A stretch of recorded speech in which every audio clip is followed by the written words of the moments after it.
मुझे उस कंपनी में नई चीजें पता लगी थी, जैसे मुझे वहां पे ना रह के बॉन्ड मनी का कॉन्सेप्ट पता लगा था। आपको पता है बॉन्ड मनी किसी को? ठीक है, बढ़िया। ये गवारों को ही पता होता है।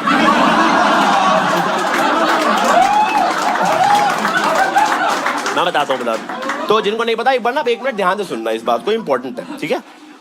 जब भी आप कोई भी startup as a fresher join करते हो तो उनको ऐसा लगता है कि अगर इसको कंपनी की सच्चाई पता लग गई तो ये जल्दी छोड़ देगा। इसलिए वो आपसे 1 या 2 साल का बॉन्ड साइन कराते हैं, जिसके तहत आप कंपनी 2 साल तक नहीं छोड़ सकते, है ना? और अगर आप कंपनी 2 साल से पहले छोड़ते हो तो आपको एक मिनिमम अमाउंट देना पड़ता है, जो मैक्सिमम ही होता है, वो कोई एम्प्लॉय से नहीं पूछता।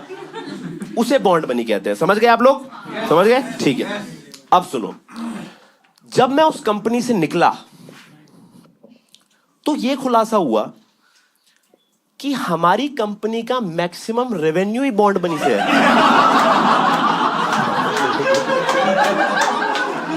आप समझ रहे हो? मैं लोएस्ट पेड एम्प्लॉय बन के घुसा था, हाईएस्ट पेइंग क्लाइंट बन के निकला उनका मैं।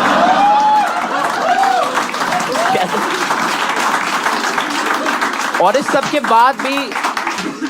के बाद भी सीईओ में वो था कि एम्प्लॉय एंगेजमेंट एक्टिविटीज कराते। फन फ्राइडे रखवाता था ट्यूसडे को।